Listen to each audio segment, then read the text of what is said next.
Assalamualaikum warahmatullahi wabarakatuh. Anak-anak semua, bertemu lagi dalam acara pembelajaran jarak jauh bersama kami dari SMP Negeri 7 Kota Cirebon. Anak-anakku semua, pada kesempatan kali ini kita akan belajar bersama pada pelajaran Bahasa Indonesia kelas 7. Sebelum kita masuk kepada materi, alangkah baiknya Ibu perkenalkan diri dulu. Nama Ibu Alika Agustina, mengajar kelas 7 dan kelas 9 di SMP Negeri 7 Kota Cirebon. Anak-anakku semua, jangan lupa saat pandemi kali ini kita selalu mematuhi protokol kesehatan yang kita sebut sebagai 5M. Yang pertama, memakai masker. Ya, pada saat kita keluar rumah, bepergian, kita sakit ataupun kita tidak sedang sakit, kita wajib mengenakan masker untuk perlindungan diri kita maupun melindungi orang lain. Kemudian yang kedua adalah mencuci tangan. Sebelum dan sesudah melakukan sesuatu, kita wajib mencuci tangan dengan sabun di air mengalir. Ya, boleh juga pakai hand sanitizer ya. Yang ketiga, menjauhi kerumunan. Kita harus sedikit waspada ya saat ini pada saat banyaknya kerumunan-kerumunan sekitar kita lebih baik menjauh. Kemudian lanjut menjaga jarak ya dengan teman, dengan siapapun yang sedang dekat dengan kalian, kita wajib menjaga jarak minimal 1 meter ya. Yang terakhir, membatasi mobilitas. Jika anak-anak semua tidak terlalu penting untuk keluar rumah, lebih baik di rumah saja ya, agar kita semua tetap sehat dalam melakukan aktivitas belajar. Nah, anak-anak semua, kita masuk kepada materi Bahasa Indonesia kelas 7.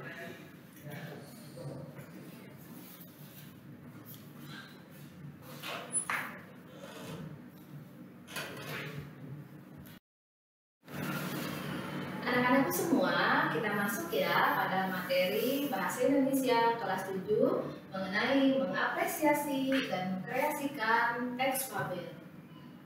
Sebelum kita masuk pada materi, alangkah baiknya kita berdoa dulu bersama-sama ya, bagi yang muslim dan bagi yang non-muslim sesuai dengan agamanya masing-masing. Berdoa mulai.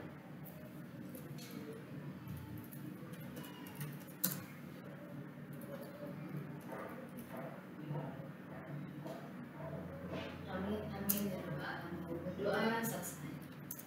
Siap-siap ya anak-anakku di rumah. Jangan lupa siapkan alat tulis kalian, buku LKS, buku paket, serta alat tulis, buku catatan ya, agar kalian tidak tertinggal pada saat Ibu menjelaskan. Siap ya? Ibu mulai.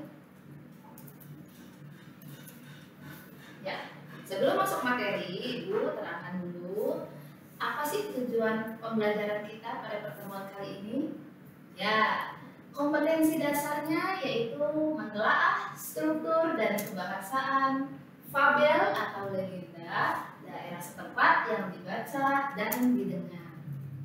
Tujuan pembelajaran kita kali ini ialah siswa dapat menelaah struktur dan kebahasaan fabel atau legenda daerah setempat yang dibaca dan didengar. Lanjut ya anak. Nah, kita masuk pada pengertian fabel. Pernah dengar fabel? Nah, kita sama-sama ya bahas materinya. Fabel merupakan cerita yang menggambarkan watak dan budi manusia yang pelakunya diperankan oleh binatang atau berisi pendidikan moral dan budi pekerti. Jadi fabel itu merupakan cerita ya, cerita yang di dalamnya menggambarkan watak dan budi manusia atau perilaku manusia, namun tokohnya atau pelakunya diperankan oleh binatang atau hewan. Seperti itu ya. Paham sampai sini? Kita lanjut. Iya. Cerita fabel bertema kehidupan binatang, sehingga banyak menggunakan latar atau tempatnya berupa alam. Kenapa alam? Ada yang tahu? Ya, karena binatang itu hidup di alam. Jadi otomatis cerita fabel diangkat dengan latar tempatnya berupa di alam. Biasanya ada di mana alam itu? Di hutan, ya, di kebun, ya, di gunung, ini berupa hutan. Kita lanjut ya. Nah, setelah kita mengenal pengertian, kita masuk kepada ciri-ciri fabel. Ada berapa cirinya? Kita lihat. Ada 4. Yang pertama, Ibu bacakan. Cerita fabel mengambil tokoh binatang yang digambarkan seperti watak manusia. Yang kedua, tokoh binatang dalam cerita fabel bisa berbicara seperti manusia. Ya.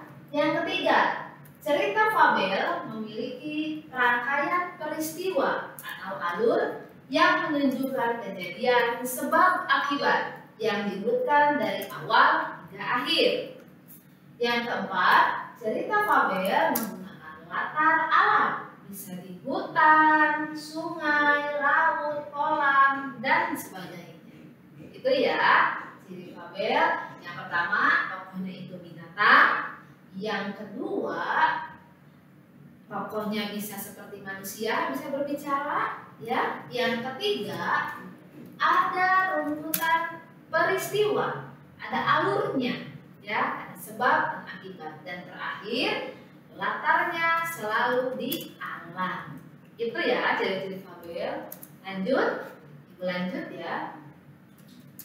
Ada unsur intrinsik dalam fabel. Kita lihat. Wah, ada berapa ya? Yang pertama, Ibu bacakan. Tokoh dan penokohan. Tokoh binatang dengan setiap karakter yang dimilikinya dirupakan sebagai karakter manusia yang menjadi pelaku atau nama tokoh. Penokohan ialah sifat atau watak yang diperankan oleh pelaku cerita, baik jahat maupun tokoh yang baik. Baik tokoh jahat, baik untuk tokoh yang baik maupun untuk tokoh yang jahat. Seperti itu ya anak ya.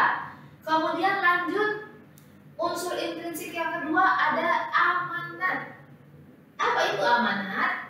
Pesan yang disampaikan penulis melalui karyanya. Jadi bukan hanya cerita ya, cerita ini akan memiliki pesan. Setelah kalian membaca keseluruhan, akan masih ada pesannya. Ketiga, ada tema. Ialah gagasan dasar dibuatnya cerita. Tema dapat ditemukan dari kalimat kunci yang diungkapkan tokoh atau simpulan keseluruhan peristiwa sebab akibat. Ada tema ya, ada tema, kemudian cerita akan bisa dibuat. Lanjut, unsur intrinsik. Yang keempat, ada alur atau plot. Alur atau jalan cerita pada fabel biasanya progresif atau maju. Runtut dari awal perkenalan tokoh, pengenalan konflik, masalah memuncak, terjadinya klimaks, ya, pencarian solusi masalah hingga akhir cerita, baik menggunakan kodak maupun tidak. Jadi berurutan ya, selalu itu cerita fabel alurnya dari mulai perkenalan, kemudian timbul masalah, terjadinya klimaks masalah, ada pemecahan masalah hingga akhirnya akhir masalah, ada pesan terakhirnya ya. Lanjut kelima, ada setting atau latar. Latar adalah tempat kejadian serta suasana dalam cerita. Nah, anak-anakku di sini ya ada 3 jenis latar yang harus kalian tahu ya. Selain latar tempat, itu ada latar waktu dan latar suasana. Ingat ya, ada latar tempat, waktu, dan suasana. Lanjut ya. Nah, setelah kita mengenal unsur-unsur fabel, kita masuk kepada struktur fabel. Iya, ada 4 struktur dalam fabel. Yang pertama, orientasi, ialah bagian awal suatu cerita yang berisi pengenalan tokoh dan latar tempat. Berarti pada saat pengenalan selalu di paling awal paragraf, itu namanya orientasi. Yang kedua, komplikasi.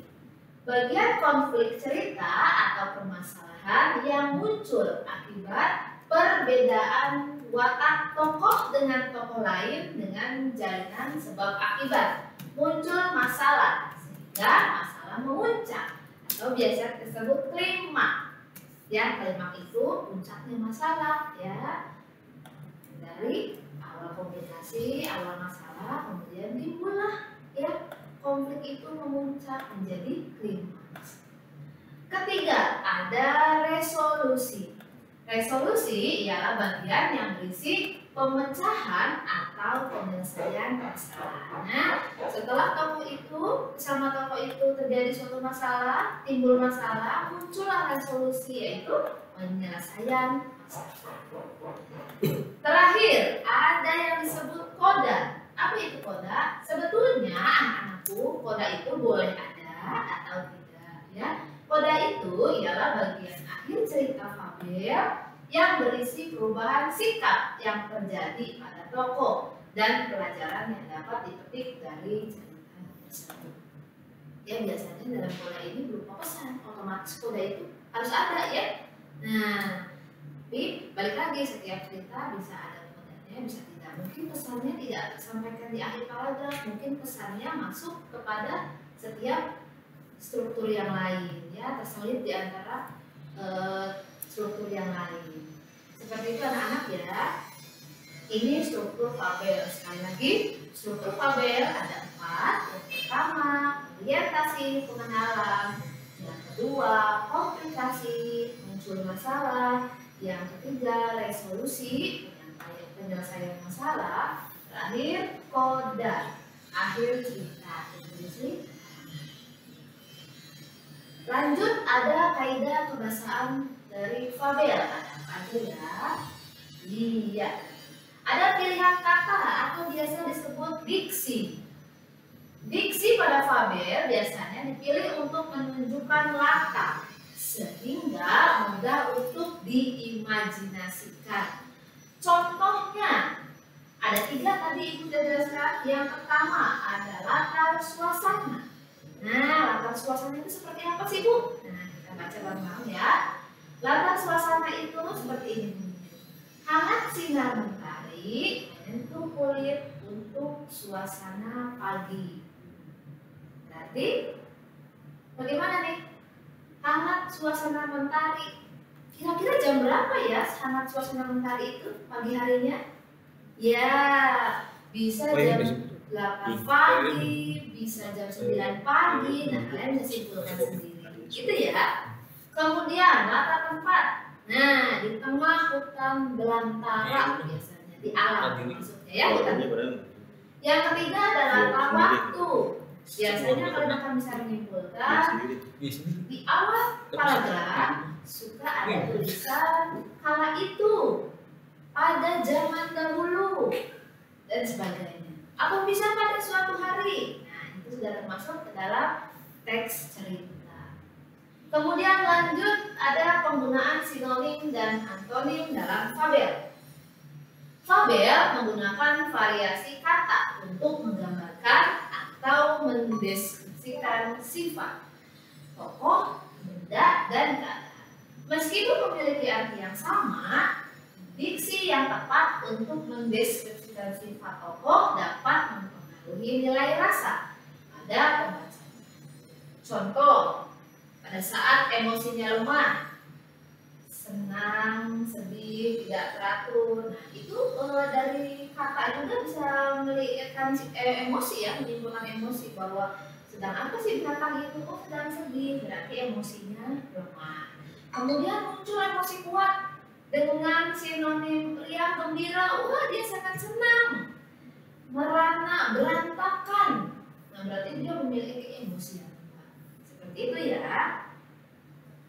Lanjut. Kaidah kebahasaan. Masih ya. Ada penggunaan kalimat langsung. Ini kirim lagi aja Pak, karena buat videonya bisa tanya. Kalimat yang diucapkan secara langsung kepada orang yang dituju. Kalimat langsung ditandai dengan pemakaian tanda petik dua di awal dan di akhir. Itu ya, ada contoh. Aku akan pergi. Nah, berarti kalimatnya langsung diucap oleh Dian kepada siapa? Bisa kepada temannya, kepada saudaranya, atau kepada siapa yang pada saat itu sedang berdampingan dengan dia. Ya, berarti Dian sedang menyatakan kalimat langsung. Ada tandanya ya, tanda petik di awal dan di akhir kalimat. Itu namanya kalimat langsung. Lanjut, penulisan kata seru. Tanda koma dipakai untuk memisahkan kata seru dari kata yang lain yang terdapat di dalam kalimat. Ada contoh? Oh, begitu. Nah, itu ada koma ya, untuk menentukan kata seru. Hati-hati ya, awas jatuh. Menggunakan kata seru lagi. Wah, bukan main. Itu masuk penulisan kata seru. Kita lanjut, masih kaidah kebahasaan. Penggunaan kata yang digunakan untuk menyatakan waktu. Yang pertama, hubungan waktu yang menyatakan permulaan. Sejak, semenjak, dan sedari. Sedari tadi, sedari kemarin. Yang kedua, hubungan waktu menyatakan waktu bersamaan. Sewaktu-waktu, tatkala, seraya, selagi, sementara, selama, sambil, dan ketika. Itu untuk waktu yang bersamaan. Yang ketiga, hubungan waktu untuk menyatakan waktu berurutan. Ada contoh, sebelum, setelah, sesudah, seusai, begitu, dan sehabis. Terakhir, ada hubungan waktu untuk menyatakan hubungan waktu batas akhir. Hingga dan sampai. Itu yang anak ya. Masih lanjut? Ya.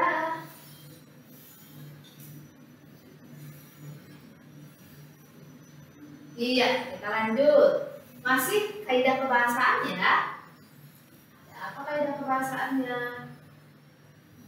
Ada penggunaan konjungsi urutan. Konjungsi adalah kata hubung yang digunakan untuk menghubungkan kata dengan kata atau klausa dengan klausa. Berikut cara penulisan konjungsi urutan. Nah, konjungsi intrakalimat yang penulisannya didahului tanda koma. Kalimat dulu, kemudian koma, padahal konjungsi, baru lanjut lagi kalimatnya. Ada kata konjungsi tetapi, seperti, sedangkan, yaitu, atau yakni. Itu diletakkan setelah tanda baca koma. Ya. Kemudian ada konjungsi yang penulisannya tidak perlu didahului tanda baca koma. Ada kata bahwa, maka, karena, dan sehingga. Itu ya anak-anak ya. Ada perbedaan. Ada yang didahulukan dengan tanda baca koma dan yang tidak perlu memakai tanda baca koma.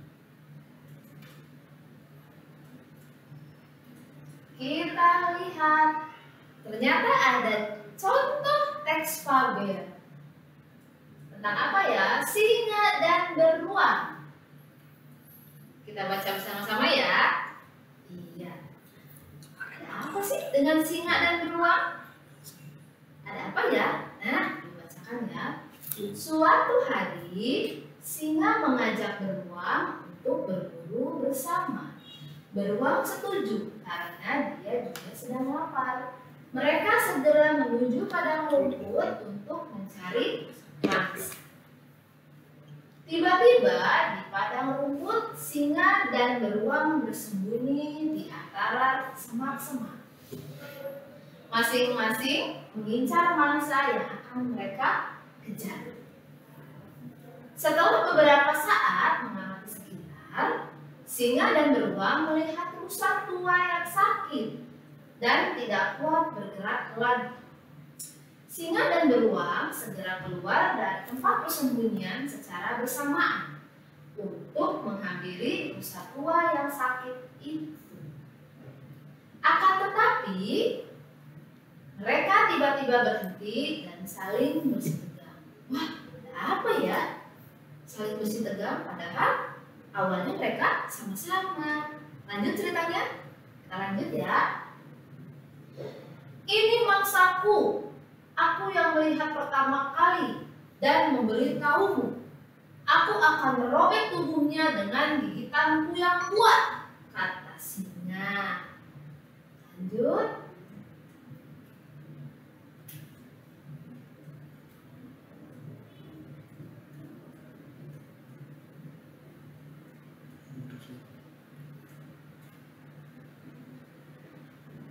Beruang tidak mau kalah. Tidak, aku yang memberitahumu untuk berburu di tempat ini. Wilayah ini untuk makananku. Aku juga bisa merobek tubuhnya dengan taringku. Mereka akhirnya berkelahi hingga tidak sadar sudah sore. Singa dan beruang akhirnya berhenti karena kelelahan. Mereka akhirnya hanya duduk merasakan sakit masing-masing tanpa bisa menggerakkan badan. Rupanya dari tadi serigala mengamati pertengkaran mereka. Mengetahui kalau saat ini singa dan beruang sudah lelah. Ini kesempatanku untuk mencari rusa itu, pikir serigala. Serigala pun segera berlari dan membawa rusa. Terima kasih ya. Kalian baik sekali memberi rusa yang lezat ini, kata serigala sambil tersenyum. Dengan sisa tenaga, singa dan beruang berusaha untuk mengejar serigala yang membawa makanan mereka. Namun, mereka sudah terlalu lelah. Akhirnya serigala pun lolos dari kejaran. Semua salah kita. Kalau saja kita mau berbagi, pasti kita sama-sama kenyang sekarang. Aku menyesal karena membuat kejadian jadi kacau, teman, kata beruang dengan wajah yang tertunduk. Iya, benar sekali, temanku. Maafkan juga atas keserakahanku tadi, balas serigala sembari hiburan mengarahkan wajah ke langit. Nah, cerita serigala dan beruang. Ada yang bisa menangkap? Kenapa sih mereka bisa bertengkar? Ayo. Ya. Oh, udah tahu kan jawabannya? Kita lihat di sini. Nah, kita mulai menelaah struktur dari teks fabel yang berjudul Singa dan Beruang.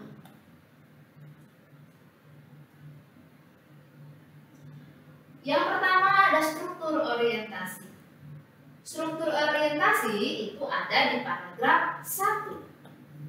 Ya, isinya apa anak-anak orientasi itu? Iya, bagian awal cerita yang berisi pengenalan tokoh singa dan beruang. Ada pengenalan tokohnya, kemudian di paragraf 1 juga muncul ada latar tempat, yaitu di mana? Iya, di padang rumput. Kemudian muncul komplikasi Ada di paragraf berapa? Di paragraf 2, orientasi ya. Di paragraf 2 muncul masalah. Sampai dengan paragraf 7. Bagian konflik muncul permasalahan antara singa dan beruang. Ternyata masalahnya apa ya? Kita lihat. Untuk memangsa hewan lain, yaitu rusa. Mereka berebut memangsa rusa. Tapi akhirnya bagaimana yang terjadi? Iya, yang makan rusa bukan singa dan beruang, tetapi serigala. Itu masalahnya ya. Muncul resolusi, ada di paragraf 8. Pemecahan masalahnya apa ya?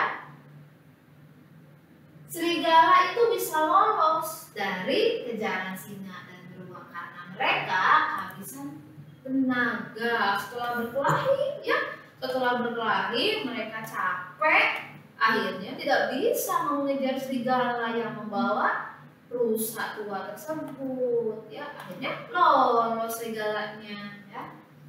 Terakhir ada struktur koda, ada di paragraf 9 sampai dengan 10. Bagian akhir, adanya perubahan sikap antar tokoh, yaitu apa anak-anak? Penyesalan antara singa dan beruang karena tidak ada yang mau mengalah. Mereka akhirnya menyesal ya, dan tidak bisa berdiskusi untuk berburu mangsa. Akibatnya, apa akibatnya? Setelah capek-capek berkelahi ya, tidak ada yang mau mengalah. Ujungnya akibatnya mereka tidak dapat mangsa satupun ya untuk mereka makan. Tetap aja ya, lapar juga, capek-capek lari, mau berburu cari makan.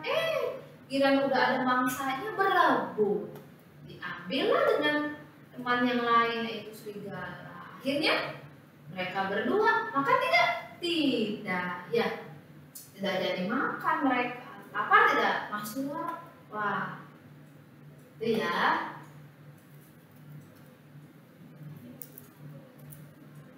Kita lanjut.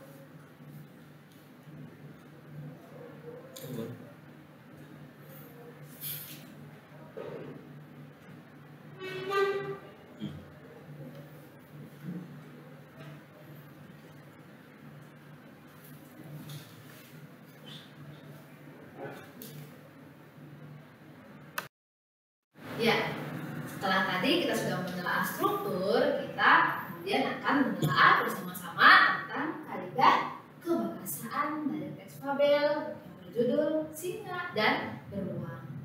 Yang pertama ada pilihan kata diksi di fabel. Ya, kita ketemu pada latar tempat. Muncul kata tempat, muncul latar tempat. Ya, latar tempatnya di mana? Betul, di padang rumput. Kemudian ada latar waktu, muncul waktunya. Iya, di awal paragraf ada kata suatu hari, ya, itu merupakan latar waktu. Kemudian ada penggunaan sinonim. Nah, sinonimnya maksudnya bagaimana ya Bu? Sifat ya, kita baca sama-sama. Ada tulisan, ini bangsaku. Aku yang melihat pertama kali dan memberitahumu. Aku akan merobek tubuhnya dengan gigitanku yang kuat. Kata singa. Menurut kalian, singa itu sedang apa ya?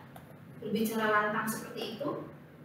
Nah, singa itu sedang marah. Sinonim dari marah, dari penyampaian singa itu kepada beruang. Berarti singa itu sedang marah. Sinonimnya dari kalimat kita bisa menyimpulkan bahwa singa itu sedang marah. Itu ya. Kita lanjut.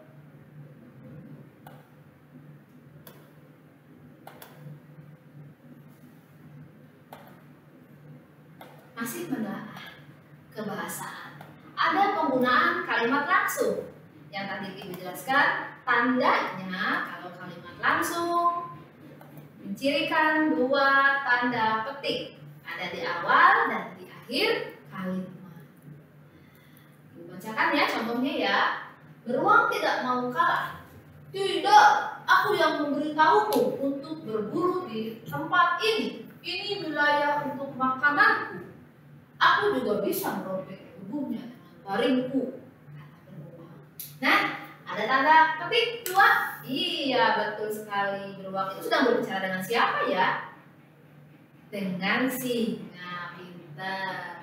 Kalimat langsung disampaikan oleh beruang langsung kepada temannya, yaitu singa. Kemudian ada penggunaan tanda seru. Nah, ada contohnya. Terima kasih ya. Kalian baik sekali memberi rusa yang lezat ini, kata serigala sambil tersenyum. Nah, muncul kata terima kasih ya. Nah, ada koma dulu ya sebelum tanda seru. Nah, itu penggunaan tanda seru. Pernyataan hubungan langsung, hubungan waktu. Nah, contohnya seperti apa ya, Bu? Mereka akhirnya berkelahi hingga tak sadar hari sudah sore. Ada muncul kata apa ini hubungan waktunya? Akhirnya. Berarti kan berakhir ceritanya. Mereka akhirnya berkelahi hingga tak sadar hari sudah sore. Ada muncul kata akhirnya. Baik anak-anak, ya. Penjelasan Ibu sampai menelaah kebahasaan.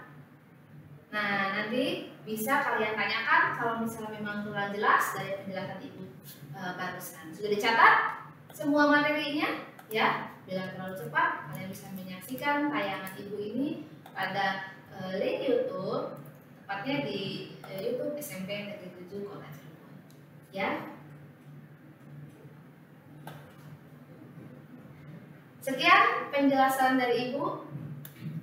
Mohon maaf bila ada yang tidak berkenan pada saat Ibu menyampaikan. Tetap sehat meskipun belajar di rumah saja. Terima kasih. Billahi taufiq wal hidayah. Wassalamualaikum warahmatullahi wabarakatuh.